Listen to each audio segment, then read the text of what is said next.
नमस्कार। मुंबई से फिर एक बार आपके सामने मैं हूं रविंद्र जैन, देश और जनता के हित में सदैव तत्पर, आपके साथ ठोस सच्चाई के आधार पर बात करने वाला।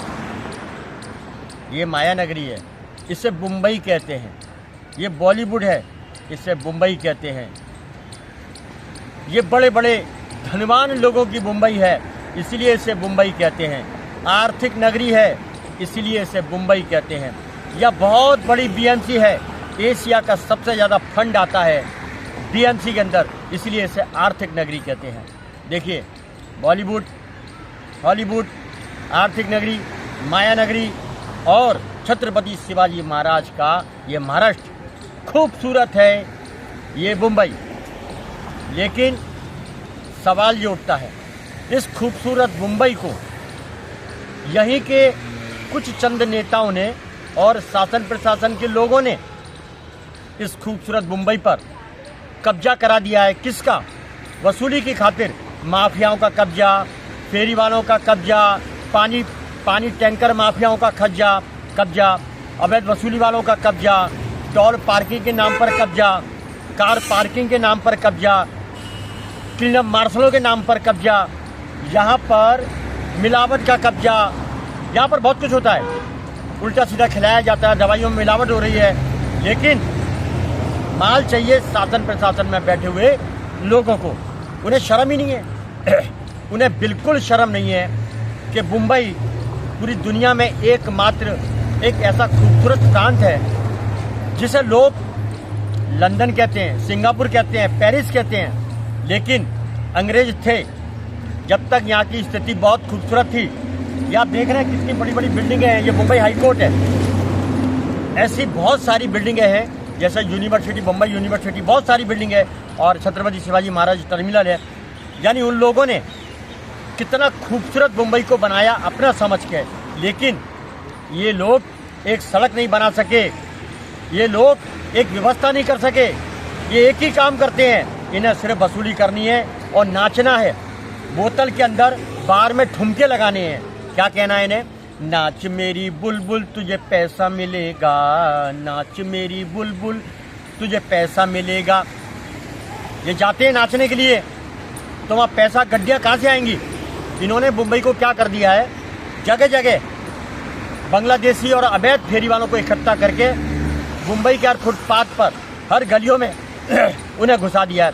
और यहाँ पर कई सारे लोग हैं, शासन हुआ, प्रशासन हुआ, नेताओं के फंटर हुए, और जो भी वहाँ के गुंडे बदमाश है वो हुए। 4-5 जनों को 100-200 रुपये के हिसाब से रोज लाखों रुपया ये लोग वसूली का खाते हैं, और शाम होते ही 8-9 बजे बाद पड़े रहते हैं टन। ये एक नंबर के गद्दार हैं देश के, जो टुन्न पड़े रहते हैं। देखिए, जो मुगलों ने किया वही अभी नेता कर रहे हैं हमारे शासन प्रशासन में बैठे हुए कुछ लोग। मैं सभी का नाम नहीं लूँगा, लेकिन कुछ लोग इतने गद्दार हैं जो हाथ जोड़ते हैं। हम छोटे आदमी हैं, हम गरीब आदमी हैं, हम कर्मचारी हैं, हम बहुत छोटा धंधा लगाते हैं। नहीं, माननीय, मैं मुंबई हाई कोर्ट से प्रार्थना करता हूँ, छोटे आदमी, बड़े आदमी अगर ऐसी हरकतें करते हैं तो बैठा दीजिए बीएमसी के बाहर, बैठा दीजिए राजभवन के बाहर, और जो भी तरफदारी करता है इन फेरी वालों की, छोटे आदमियों की, कर्मचारियों की, उनको उनके घर पे ले जाइए। आप अपने घर पे ले जाइए। फेरी वालों का समर्थन करने वाले जो भी लोग हैं, नेता, शासन प्रशासन के लोग, वसूलीबाज, देश के गद्दार, अपने घर बैठाइए। माननीय मुंबई उच्च न्यायालय में आपसे विनती करता हूँ, एक तो ये यूनियनबाजी को आप ख़त्म करिए। ये जो गंदगी है यूनियनबाजी की, ये बहुत बड़ी खतरनाक गंदगी है। यूनियनबाजी हो गई, मिलावट के धंधे हो गए, वसूली के धंधे हो गए। ये शासन प्रशासन में जो गंदगी फैली हुई है, ये बम्बई को बम्बई रहने नहीं देंगे। इस बम्बई की खूबसूरती का विनाश कर देंगे, क्योंकि इन्हें अपना इंतजाम करना है। हजारों साल तक इन्हें जिंदा रहना है, रिसोर्ट बनाने हैं। एक होड़ लगी हुई है कि तू कितना लूटता है, तू कितना लूटता है। टाइम मिलेगा नहीं बाद में। अभी सरकारी डिपार्टमेंट में हम पद पे हैं, हम नेता हैं, हम सरकारी डिपार्टमेंट के ओहदे पे हैं। लूटो लूटो लूटो, विनाश कर दिया है इन लुटेरे नेताओं ने, शासन प्रशासन ने इस मुंबई शहर का। जगह जगह फुटपाथ पर ये नेता के फंटर ये भिखमंगे काम तो करते नहीं है, ये तो रात को बोतल में पड़े रहते हैं। जर जमीन जोरू में बिकाऊ, चाइना माल की तरह नो गारंटी वाले ये देश का क्या विकास करेंगे। यहाँ पर शासन योगी का होना चाहिए, ठोक दो, तारीख नहीं फैसला कर दो। बम्बई में सख्त जरूरत है योगी कानून की, ठोको कानून की। ये नहीं मानेंगे। ये नेताओं के कुछ लोग, शासन प्रशासन के कुछ लोग मिलके नोच रहे हैं बम्बई की जनता को, और जो बाहर से आ रहे हैं उनको नोच रहे हैं। फेरी वालों के रूप में सरकार को बहुत नुकसान पहुंचाया जा रहा है और लोगों को गंदा खिला के हॉस्पिटल पहुंचाया जा रहा है। ये एजेंडा है पूरा इनका। मेरी माननीय सर्वोच्च न्यायालय से विनती है, मुंबई हाई कोर्ट से विनती करता हूं, नेता और शासन प्रशासन के लोगों को आप 10-20 को ठोको कानून के तहत आप फांसी दे दीजिए। सबसे पहले अपना देश है और देश की खिलाफत जो भी करता है उसे फांसी की सजा होनी चाहिए।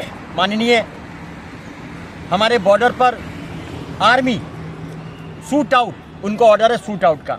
अगर कोई अपराधी दिखता है तो शूट कर देते हैं। इसीलिए हम सीमा के अंदर सुरक्षित हैं, व्यवस्थित हैं। तो वो हमारे देश की सुरक्षा करते हैं, गोलियां खाते हैं, उनके भी परिवार हैं। लेकिन शहर जब सीमाओं के अंदर हम आते हैं तो ये गद्दार शासन प्रशासन में बैठे हुए लोग अपने कर्तव्य का पालन क्यों नहीं करते। ये डरपोक क्या अपने कर्तव्य का सौदा करते हैं? नाचने के लिए, बोतल के लिए, गाने के लिए, झूमने के लिए। माननीय ये गद्दारी है देश से, इसके ऊपर सख्त कानून आना चाहिए कि शासन प्रशासन में जिम्मेदार जो भी अधिकारी नेता अगर इस गद्दारी में शामिल है तो जांच एक एजेंसियों के द्वारा होनी चाहिए जो बहुत ईमानदार हो, वरना सब मिले हुए हैं। तो 2, 5, 10, 15 को अगर फांसी दे दी तो मुंबई शहर नीट एंड क्लीन हो जाएगा। छत्रपति शिवाजी महाराज टर्मिनल एक विरासत है, उसके चारों ओर वहाँ पोस्ट ऑफिस है, पूरे फुटपाथ पर कब्जा करा लिया है गुंडे मवालियों का और वसूली खा रहे हैं। अवैध शेरे टैक्सी वाले ऊट पटांग लूट रहे हैं और क्लीनअप मार्शल मुंबई वासियों को, बाहर के सीधे साधे लोगों को लूट कर अपनी जेब भर रहे हैं। माननीय मुंबई उच्च न्यायालय से प्रार्थना करता हूं और देवेंद्र फडणवीस से बार बार प्रार्थना करता हूं। मैं एक बार बोलता हूं, बार बार बोलता हूं, हजारों बार बोलूंगा और बोलता रहूंगा, क्योंकि देश का सवाल है। वहां पर जो क्लीनअप मार्शल लगाए हैं आपने, पहले वहां की सड़कें देखिए आप, गड्ढे, खड्डे, अड्डे, और क्लीनअप मार्शल लूट रहे हैं लोगों को। उन्हें टारगेट पूरा करना है। मुंबई में चलता है मिशन टारगेट, जैसे कार पार्किंग के नाम पर जमकर लूटा जाता है। मुंबई हाई कोर्ट के सामने है, उनको ठेके पे दे दिया है। ये ठेकेदारी दलालों की, ये ठेकेदार दलाल बन चुके हैं। इन ठेकेदारों को फांसी दी जाए। ठेकेदारी के अंदर ज़्यादातर घटिया प्रवृत्ति के लोग हैं, बांग्लादेशियों का अड्डा है और हमारे देश की संस्कृति को समाप्त करने पर तुले हुए हैं ये ठेकेदार। और एक बात बोलना चाहता हूँ मुंबई हाई कोर्ट को, बीएमसी में ज़्यादातर लोग हरामखोर किस्म के हैं, कामचोर तरीके के लोग हैं, यूनियनबाजी लोग हैं। इनको टाटा को सौंप दी जाए, बीएमसी को, तो बीएमसी को टाटा में सौंप दिया जाए, उससे एक फ़ायदा होगा। हरामखोरी ख़त्म हो जाएगी, वसूली बंद हो जाएगी, लूटमार बंद हो जाएगी, मुंबई की सड़कें एक नंबर हो जाएंगी, मुंबई में कोई भी फेरी वाला नहीं रहेगा, मुंबई में मिलावट के कारोबार बंद हो जाएंगे, जितनी भी एजेंसियां हैं सब ढीले हो जाएंगे। सबको काम करना पड़ेगा, तभी उनको माल मिलेगा, वरना भीख मांगेंगे रोड पर ऐसे कर्मचारी और अधिकारी जो देश से गद्दारी करके वसूली का खाते हैं। मिशन वसूली, मिशन लूट, ये मुंबई का जन्मसिद्ध अधिकार बना दिया है यहाँ के नेताओं ने और शासन प्रशासन के लोगों ने। माननीय जनता के पास पैसा नहीं है, लेकिन जनता को लूटा जा रहा है। और लुटेरे कौन है हम ये भी बता देते हैं। मुंबई में हजारों डिपार्टमेंट है और हजारों नेताओं की पार्टियां हैं। नेता काम तो करते नहीं है, नेता बैठ गए ऊपर पोस्ट पे और नीचे जो उनके तलवे चाटने वाले हैं, जो उनके तलवे चाट रहे हैं, वो वसूली करते हैं जनता से। फुटपाथ पर कब्जे करा दिए, उसका खा रहे हैं रोज का। इसमें सब मिली भगत है पूरी। पब्लिक टैक्स देती है, पब्लिक को सुविधा नहीं है, पब्लिक को चलने को जगह नहीं है, गाड़ियाँ नहीं निकल सकते, लोग नहीं निकल सकते। माननीय जब आपका अंतर पड़ता है तो भगदड़ मचती है, 2 दिन कार्रवाई होती है, आपकी वैल्यू ख़त्म कर दी। मुंबई हाई कोर्ट की वैल्यू ख़त्म करने वाले डिपार्टमेंट के लोग, शासन प्रशासन के लोग हैं। मैं मुंबई हाई कोर्ट के सामने इसलिए बार बार सूचना देता हूं कि जब तक ये हरामखोरी, वसूली बंद नहीं होगी पूरी तरीके से, और ये तभी बंद होगी जब नेताओं को और शासन प्रशासन के लोगों को आप इनके घर पे बुलडोजर चलाइए, और ऐसा बुलडोजर चलाइए जब इनको मालूम पड़ेगा कि देश से गद्दारी क्या होती है, साफ कर दीजिए, फांसी लगा दीजिए। दूसरा कोई चारा नहीं है, इन गद्दारों को ठोकिए। एक ही तरीका है, देश के गद्दारों को ठोकिए, योगी स्टाइल में ठोकिए।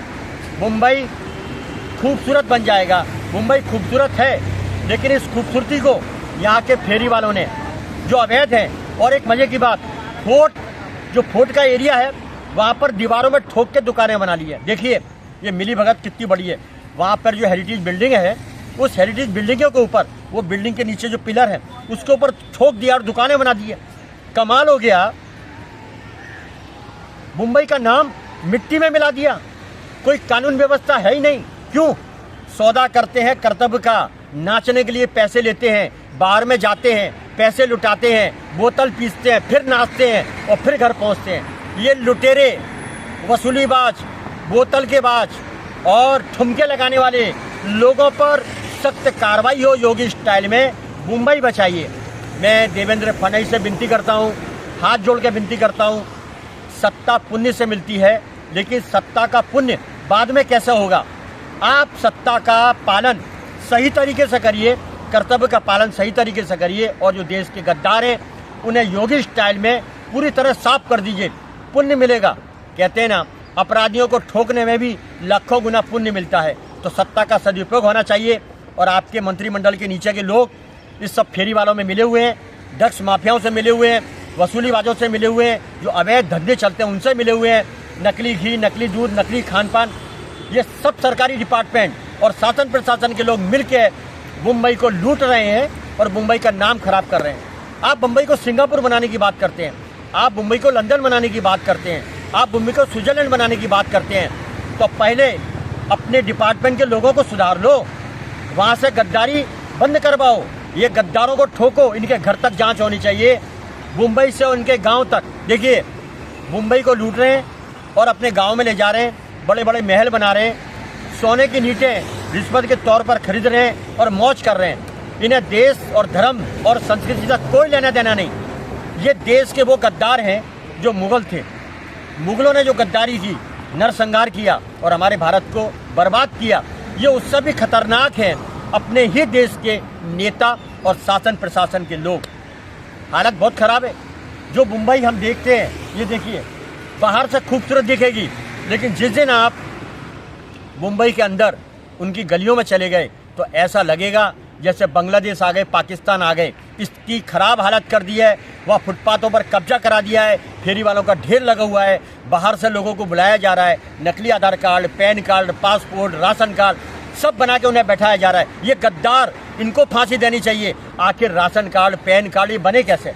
इन गद्दारों के कारण बने। ये सरकार का पैसा खा के सरकार को बराबर ठोक रहे हैं, बराबर उनकी पीठ पे खंजर घोंप रहे हैं। हालांकि ये इतिहास रहा है कि हमारे राजाओं को अपने आसपास के लोगों ने मरवाया, वसूली से मरवाया, बोतल से मरवाया, नाच मेरी बुलबुल तुझे पैसा मिलेगा, इस शौक ने मरवाया। तो सावधान, ये गद्दार आपके चारों ओर घूम रहे हैं। देवेंद्र फडणवीस से विनती करता हूँ, आप चौकन्ने होके मजबूती के साथ ये गंदगी खत्म करिए। मिशन लूट, मिशन मिलावट, मिशन वसूली, मिशन नाच तेरी बुलबुल, मिसल बोतल, मिसल बार, ये खत्म करवाइए, जड़ से मिटाइए ये गंदगी को जो शासन प्रशासन में बैठे हुए लोग मिलकर करते हैं। उन्हें बम्बई की खूबसूरती से कोई लेना देना नहीं, उन्हें लोगों की जान से खिलवाड़ करना है, लेकिन माल आने दो, सिर्फ पैसा चाहिए।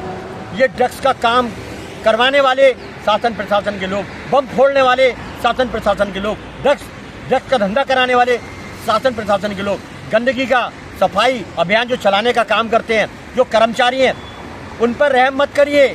मुंबई को साफ सुथरा बनाना है, मुंबई का पैसा बचाना है तो टाटा को सौंप दीजिए, ये बीएमसी को टाटा को सौंप दीजिए, हरामखोरी बंद हो जाएगी।